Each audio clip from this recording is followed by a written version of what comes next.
Good morning to all. ఇప్పుడు మనము 1వ తరగతిలో పిల్లలని యూడైస్ ప్లేస్లో ఎలా యాడ్ చేయాలో ఈ వీడియోలో క్లియర్గా తెలుసుకుందాం. ముందుగా ఏదైనా ఒక బ్రౌజర్లో నేను ఇక్కడ క్రోమ్లో ఓపెన్ చేశాను. మన యూడైస్ ప్లేస్ ఓపెన్ చేసి అందులో మన క్రెడెన్షియల్స్తో లాగిన్ అవ్వాలి. ఇక్కడ మనం స్టూడెంట్ మాడ్యూల్లోకి వెళ్తే స్టేట్ అడుగుతుంది, తెలంగాణ. నెక్స్ట్ వచ్చేసి మన క్రెడెన్షియల్స్తో లాగిన్ అవుతాం. ఇలా లాగిన్ అయిన వెంటనే మనకు ఫస్ట్ స్క్రీన్ ఇలా ఉంటుంది.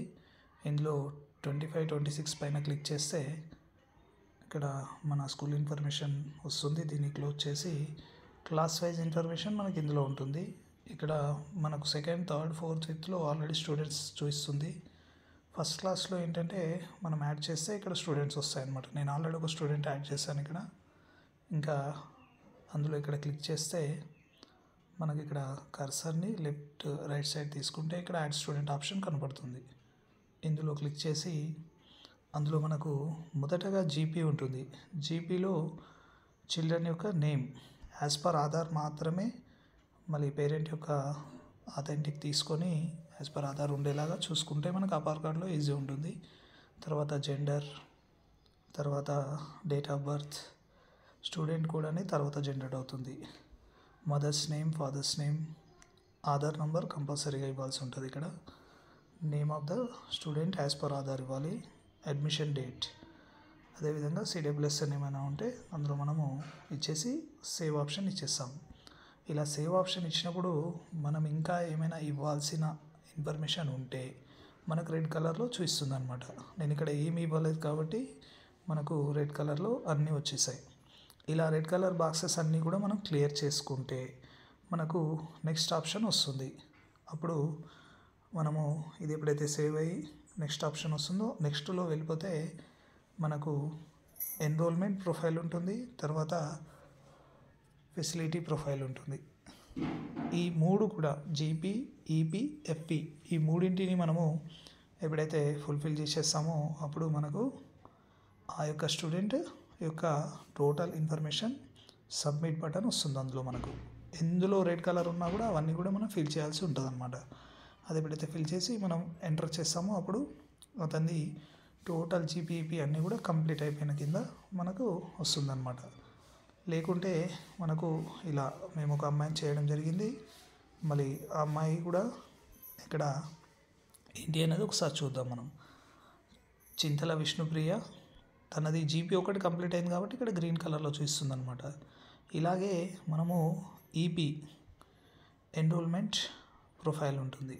దీంట్లో వచ్చేసి మనకు రికార్డు ప్రకారంగా admission number, admission date already మనం అక్కడ ఇచ్చిందే ఇక్కడ జనరేట్ అవుతుంది. ఇలా సెక్షన్, జనరల్గా మన దగ్గర సెక్షన్స్ ఉండవని అందరికీ డౌట్ వస్తుంది. బట్ ఏ సెక్షన్ లేకున్నా మనకు ఏ అనే సెక్షన్గా మనం పెట్టుకోవాల్సి ఉంటుంది అనమాట. మీడియం ఆఫ్ ఇన్స్ట్రక్షన్ ఇంగ్లీష్ ఇస్తాము.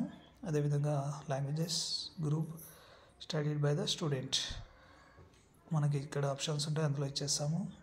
Academic stream opted for higher classes only, మనది ప్రైమరీ కాబట్టి ఇవి ఉండదు. హైయర్ వాళ్ళకి ఈ ఆప్షన్ కూడా వస్తుంది అనమాట. 4.24లో కూడా సబ్జెక్ట్ గ్రూప్, అదేవిధంగా 4.25 status of student in previous academic year of schooling. So previous academic ఇక్కడ మన స్కూల్లోనే ఉన్నాడా, అదర్ స్కూల్ నుంచి వచ్చాడా, అంగన్వాడీ నుంచి వచ్చాడా, ప్రైవేట్ నుంచి, ఇలాంటి డీటెయిల్స్ మనకు 5 ఆప్షన్స్ ఉన్నాయి. ఇందులో ఆల్రెడీ ఉన్న పిల్లలకు మనము జీపీ అనేది 2nd, 3rd క్లాస్లో కూడా మనం ఈపీ అనేది అప్డేట్ చేయాల్సి వస్తుంది అనమాట. అట్లాంటి సందర్భాల్లో సేమ్ స్కూల్ అనేది పెడతాము. వేరే స్కూల్ నుంచి వస్తేనేమో study at other school, anganwadi నుంచి వచ్చిన పిల్లలకి 3rd ఆప్షన్. అదేవిధంగా వేరే ఎలాంటిది లేదు స్టడీస్ బైక్ అని అనుకుంటే మనం నాన్ స్టడీయింగ్ కింద పెట్టేస్తాము. మళ్ళీ ప్రైవేట్ స్కూల్ అండ్ ఓపెన్ అట్లాంటివి అంటే మనకు అనియత విద్యా కేంద్రాలు లాంటివి, ఓపెన్గా బ్రిడ్జ్ కోర్సెస్ అట్లాంటివి ఉంటే ఈ ఆప్షన్ ఇస్తామన్నమాట. తర్వాత మనకు 4.25 గ్రేడ్ అనేది అడగడం జరిగింది ఇక్కడ ప్రీవియస్ అకాడమిక్ ఇయర్లో. మళ్ళీ ఫస్ట్ క్లాస్ కాబట్టి అక్కడ గ్రేడ్ ఏం లేదు ఆప్షన్. అదేవిధంగా whether admitted under section 12C of RTI act, RTI act కింద అడ్మిట్ కావడం జరిగిందా లేదా అనే ఇన్ఫర్మేషన్ ఎస్ ఇస్తాము. Amount claimed from government for RTE ఇదివరకు ఏమైనా ఉంటాయి. ఇక్కడ ఎస్ అనే ఆప్షన్ ఇస్తే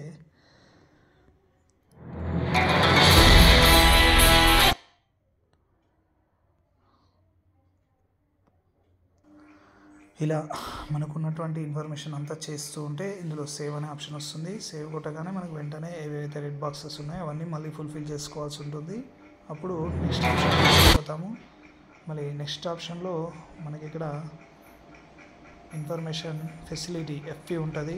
ఫెసిలిటీ ఏమేమి ఉన్నాయనేది ఇవన్నీ కూడా మనం ఎంట్రీ చేసుకొని సేవ్ కొట్టేస్తాం. ఇందులో అవసరమైనటువంటి ఇంకేమైనా మిస్ అయితే కూడా చెక్ బాక్సెస్ మనకు రెడ్ కలర్లో వస్తాయి కాబట్టి వాటిని కంపల్సరీగా ఫుల్ఫిల్ చేయాల్సి ఉంటుంది.